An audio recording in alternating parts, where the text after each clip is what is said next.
I've learned to think about population growth not as an isolated phenomenon that runs itself, but as part of a system that really has four major components. Population is one, economics is two, the environment is three, and culture is four. And each of those four spheres of understanding interacts with all three of the others. So I think of these as a triangle: economics, environment, culture, and population on top. Now, if you're an economist, rotate it and put the economics on top. Or if you're an ecologist, put the ecology on top. But they all interact. And although people think the growth of the population is surging, actually there are at least two different planets on the Earth.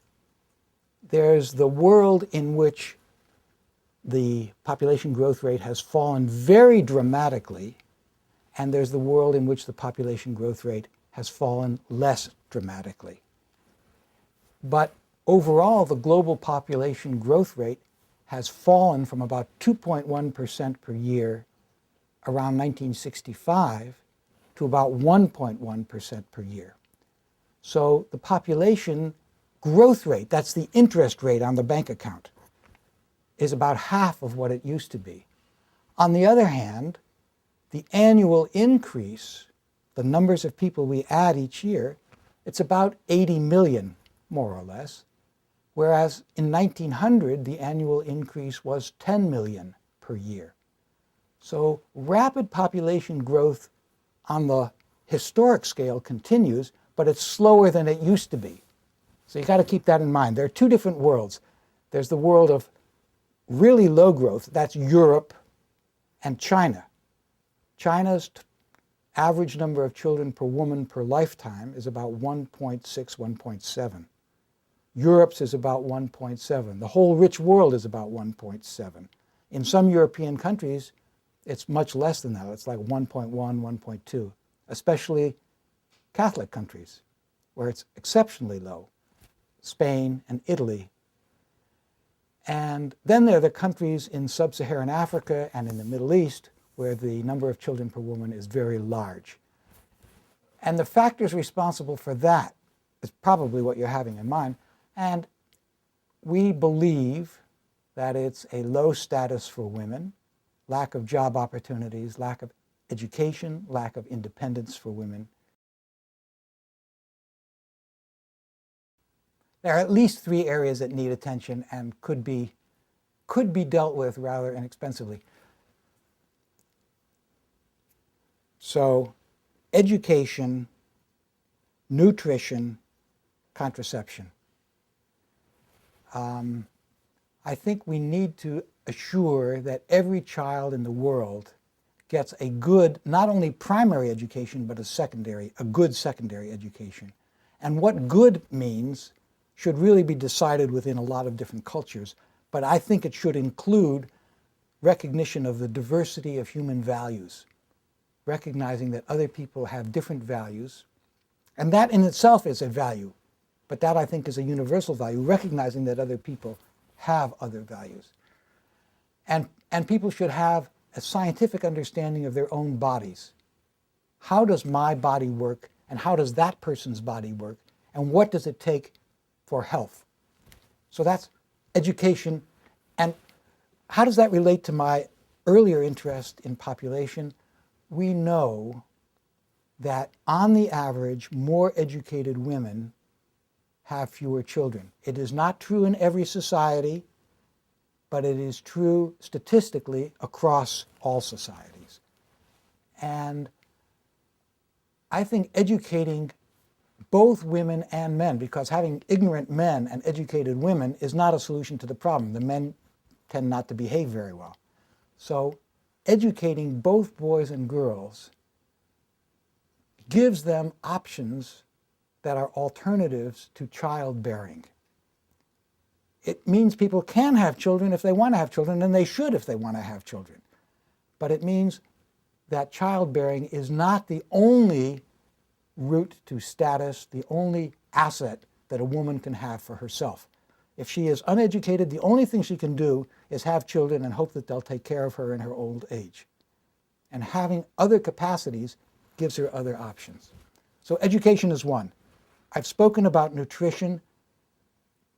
I can't understand why there is no news about the fact that 1 billion people are hungry every night when they go to sleep, and that we have the food to feed them and we don't get it to them. It just drives me nuts. And so this is a second area. We should feed the people we have. We have the means to do it, and we've got to get them the capacity to eat.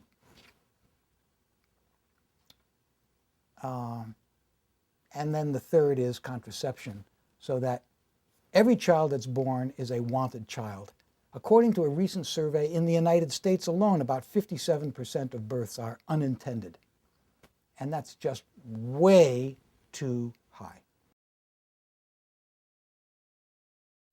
Meat is a beautiful example of the interaction of population, economics, environment, and culture. And I can give some specifics.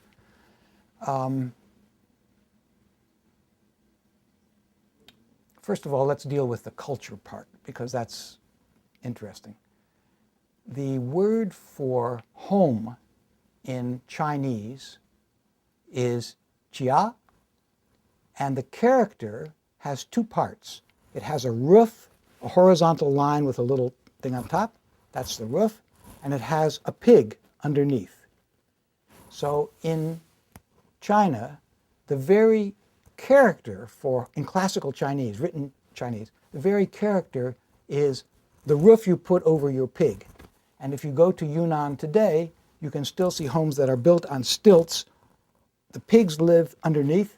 The warmth rises and keeps the home warm during the winter season, and the waste from the humans goes down and feeds the pigs.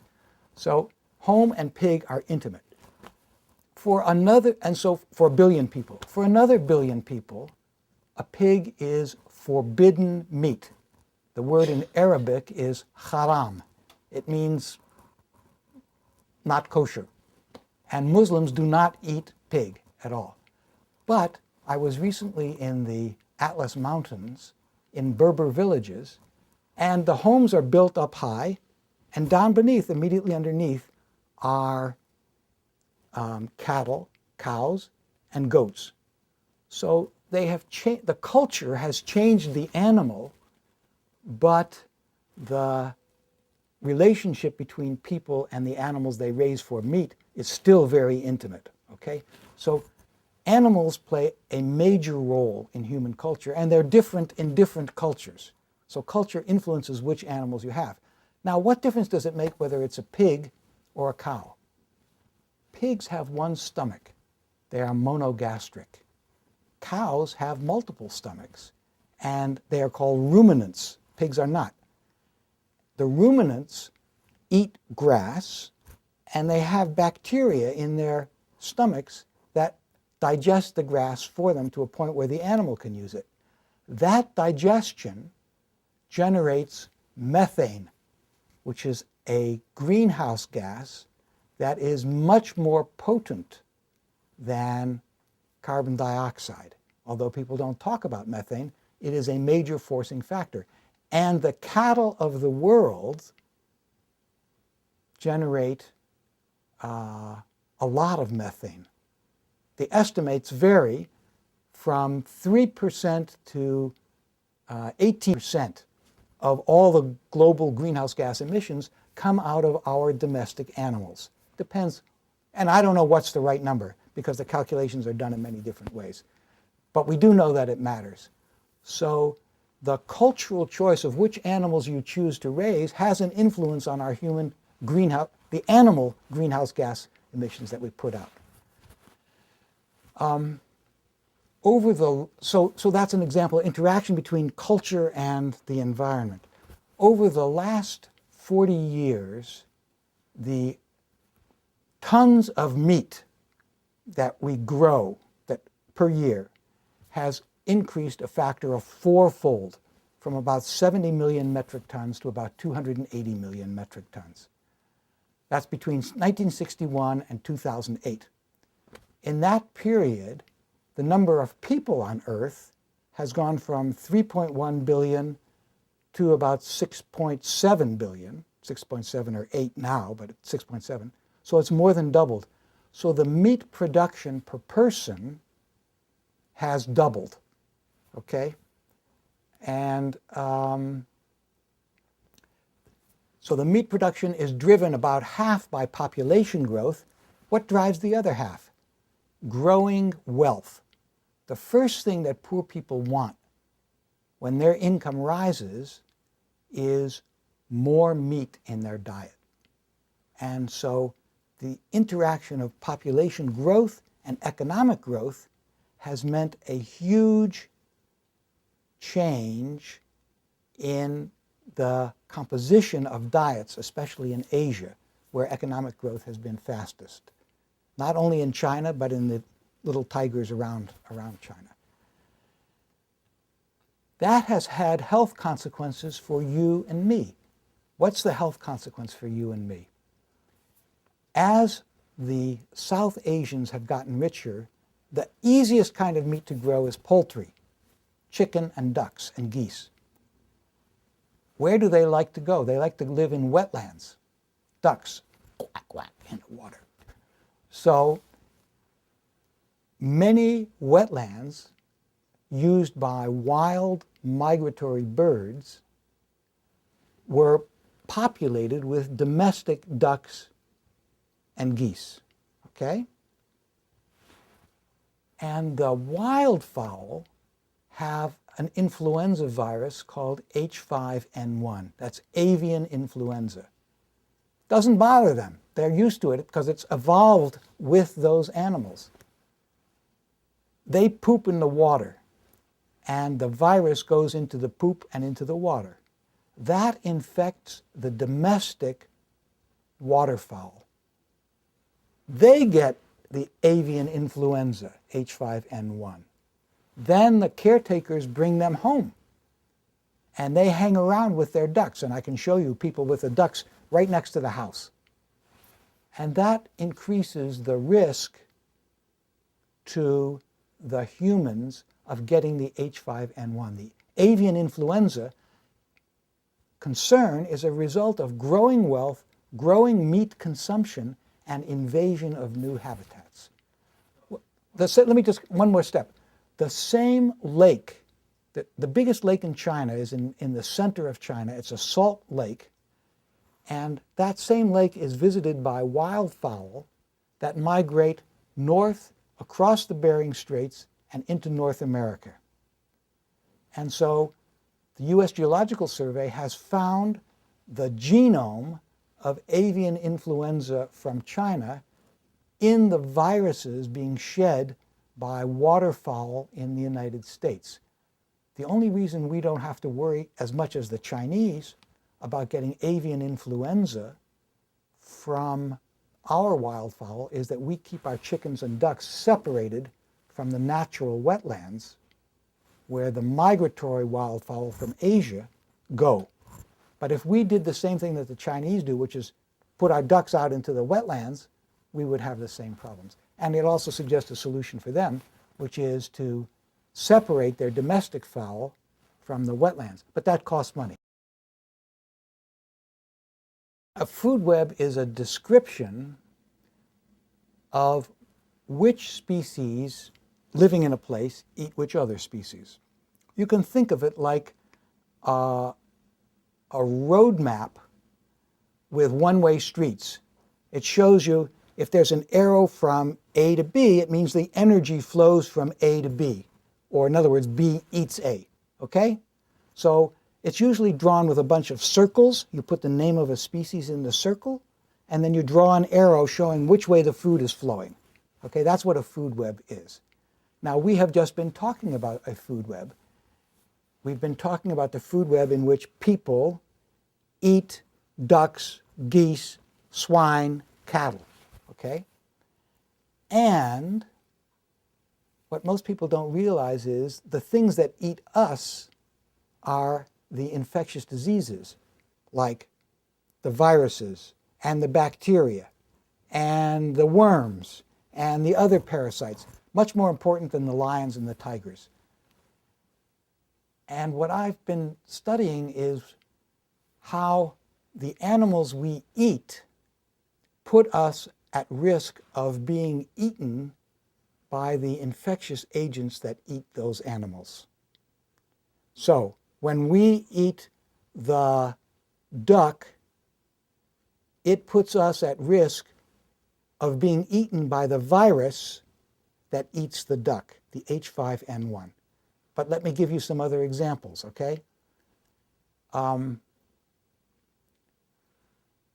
monkeys that live in the forests of West Africa have long been infected by a virus called the simian immunodeficiency virus, okay, SIV. We now believe that people went hunting for those monkeys and either got the blood in their hands or ate them without cooking them fully. And the simian immunodeficiency virus infected the people who were dealing with the blood from those animals and evolved very slightly, because we can compare the genes, and gave us the human immunodeficiency virus, HIV. So by going into a new habitat, eating the monkeys, and getting their blood, the things that were eating the monkeys turned to eating us. That's the current understanding of the origin of HIV. It was going after food in the forest. Okay, do you follow that? We've talked about avian influenza. That's from the expansion into new habitats. Another example is swine flu and trichinosis. We eat the pigs. The worms of trichinosis, if they're not cooked to death, and we eat uncooked ham or pork, they start infecting the people. The influenza that swine have infects the people who live with the swine. A last example, mad cow disease. Mad cow disease is a prion that causes bovine spongiform encephalitis, BES. But it's mad cow disease. If you eat the flesh of a cow that has been eaten by one of those prions, it will eat you. And then you get Jakob-Creutzfeldt disease. And so there's a World Health Organization for animals. Did you know that? Probably not. It's a World Organization for Animal Health, it's called. And they have a long list of what are called zoonotic diseases. And a zoonotic disease is a disease that regularly infects vertebrates and will also infect people if they are exposed to it. And many, many, many of those zoonotic diseases are diseases that arise because we raise domestic animals for meat. So there's a connection with the meat and our health that's very close. The ice-free land of the earth. You know, the world is mostly water, like about 71% water, and 29% is land. Now, some of that land is under ice, Antarctica and Greenland. So let's put that aside. If you're only dealing with the ice-free land, it's about 130 million square kilometers, okay? Of that, humans use 38% for agriculture. So almost 2/5 of the entire surface of the earth is now devoted to making food for you and me and 6.8 billion other human beings. That's a huge chunk of the earth's surface for humans to be manipulating. Of that 38%, I'm going to divide it into two pieces, 8% and 30%. okay? The 8% grows cereal grains for humans to eat that go into human mouths. Rice, wheat, corn, and then other grains also, okay? The 30% feeds our domestic animals. So the way we use the land, we're using 30% of the entire land area of the earth, free of ice, to feed our domestic animals. And of the cereals we grow, 1/3 goes into the mouths of animals, and about half goes into human mouths, and about 1/6 goes into the mouths of the machines, our pets, for biofuels and for starches and for other industrial uses. So we can say that the production of food by humans has had a huge impact on the use of land on the earth, on the extinction of species due to burning of forests and change of grasslands by animals. And if you look at the amount of energy that the domestic animal populations consume, it's about twice that all humans consume. So even though we consume a lot, our domestic animals consume about twice more. The average number of calories that we eat per day is about 2,100 kilocalories per day, okay? And that's energy per unit time, kilocalories per day. So energy per unit time is what we call power in physics, not the Washington, D.C. kind of power, but power for physicists is how much energy are you burning up per unit time? And if you calculate how much that works out to, it's the same thing as a 100-watt bulb. So a watt is a joule per second. And if you calculate how many joules you burn up in a day at 100 watts, that works out to be 2,100 kilocalories per day. So if you have, if there are 3 people in a room and it gets warm, it's because they're generating 300 watts of heat. It's like having a 300-watt bulb going on. So if you multiply 100 watts by 6.8 billion, which is the number of people on the planet, you find out that the whole power generation of the human species is about 0.68 terawatts. Okay? Terawatt is a lot of watts. Let's see. Do you know how there's kilowatts, megawatts, gigabytes, gigawatts, and then terawatts. So it's a lot. Our domestic animals, if we are 0.68 terawatts, our domestic animals are about twice that. So that makes it about 1.4 terawatts. And then if you look at all of the inanimate energy that people produce, it's about 15 terawatts. So you should think of each person you see as a parade of 25 people. First, there's the person and that person's energetic consumption. Immediately behind are 2 people who represent the domestic animals, on average, that person is responsible for. And after that, there are 22 more people who represent the inanimate energy. Okay? So 1 plus 2 plus 22 is 25. So why are we transforming the earth? Because we have 7 billion people, but each of them has 25 shadows, energetic shadows.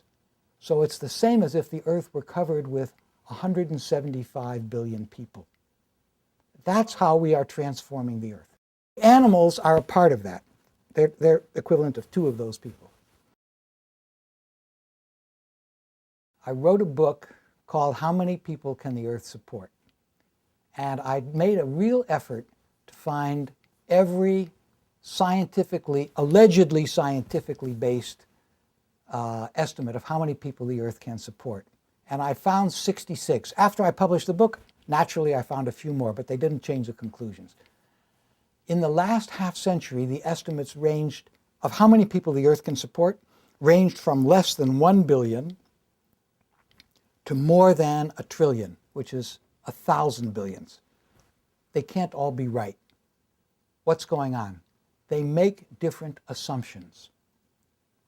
They make different assumptions about the average level of well-being that people will want to have, and the distribution of well-being, and about how we will settle our differences, whether we'll settle them by peaceful negotiation or by violent methods. And what kinds of economies will we have? Will we trade or will we not trade? And what kinds of families will we have? Who will take care of young people and who will take care of old people? And what kind of an environment do we want? They make assumptions about whether we want parking lots or parks, Jaguars with a small j or Jaguars with a big J. What do we want? Tin cans with wheels, or are we going to walk? Are we going to take a bike? So they make very different assumptions, and I don't think this is a question that's completely specified. It's not a science question. And the numbers that are given are too often political numbers. They're numbers intended to persuade you that we have too many people, or we could have a lot more people and we don't have enough people. I really don't, having spent 4 years writing that book, I now think that we should pay much more attention to the quality of life of the people who we have now and the quality of life for the children that we're going to have in the next year and 5 years and 20 years. And so I've shifted my emphasis from trying to answer a question that's not well formulated in the first place to what can we do to improve life for ourselves and for the children, and especially for the billion people who are chronically hungry now. It's amazing to me. So you ask about how many people can the Earth support. Last year, we grew enough grain to feed decently between 9 and 11 billion people. Okay? We have under 7 billion, and of those, 1 billion are chronically hungry. They're not getting enough. How is it possible? We're growing 9 to 11. We've got 1 billion hungry people. We're only 7 billion altogether. How does that work? For every 3 kilograms of grain that goes into a human mouth, we put 2 kilograms of grain into an animal mouth. And we have put animals in the queue for food ahead of 1 billion people. And the reason is the 1 billion people are poor.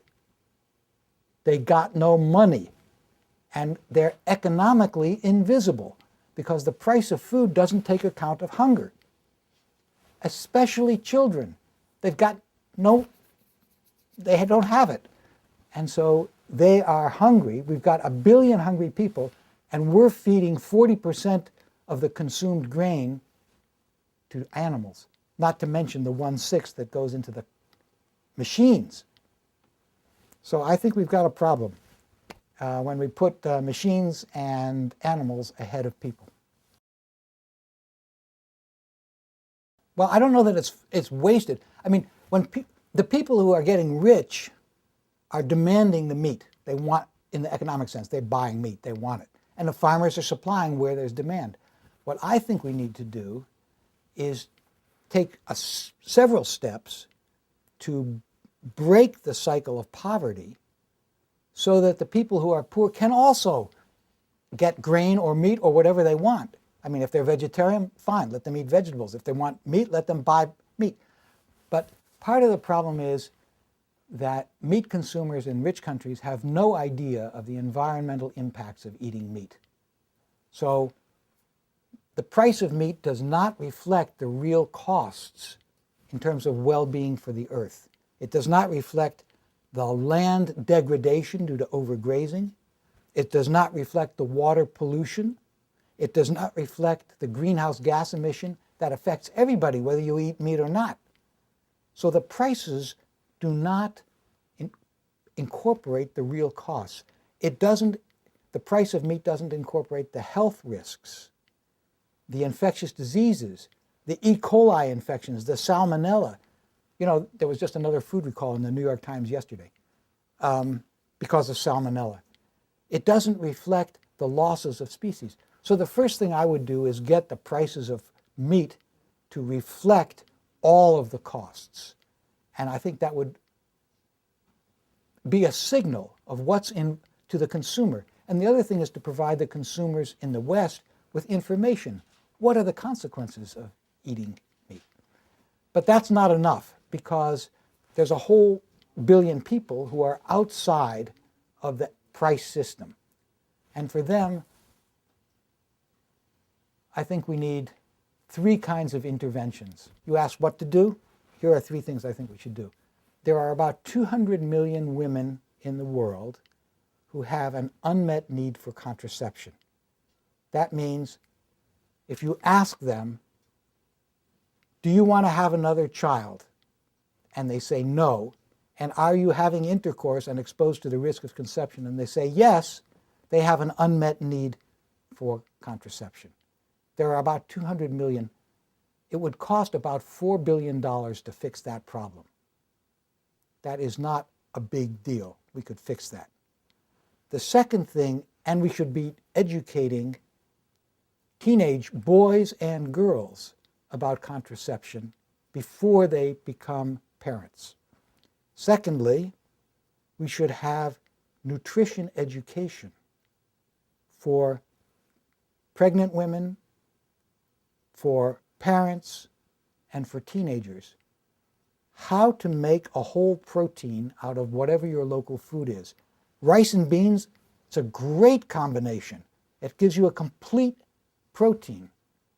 But in Liberia, a lot of people eat just the polished white rice because that's the upper class food, and beans is cheap food, and they consider that not dignity. This is where culture comes in. Eating poor people's food is not dignified. As a result, they get malnutrition. But if we could teach people to make whole protein from whatever is locally available by nutrition education, that would be a big step. And the third thing is, as a temporary measure, we need to provide good diets to pregnant women, lactating women and their offspring, and infants up to the age of 3, because that's when their brains are being laid down. And give them a start to get out of this trap of poverty. The poverty makes them have bad diets, and the bad diets stunts their mental and physical growth, and that keeps them in poverty. So there are some specific things that we can do to get out of this bind. Let me tell you the joke that got me into this trouble in the first place. I went to the Institute for Advanced Study in Princeton, and I was at a dinner party. And so I told the following sexist joke. This is a sexist joke. There are 3 men in a bar: a doctor, a lawyer, and a mathematician. By the way, I get my just desserts at the end of this, so don't worry. Doctor, a lawyer, and a mathematician. And they are discussing whether it's better to have a wife or a lover, a mistress, a wife or a mistress. The doctor says, it's much better to have a wife because you work all day, you come home at the end of the day, you want to have a steady, settled family life. And the lawyer says, no.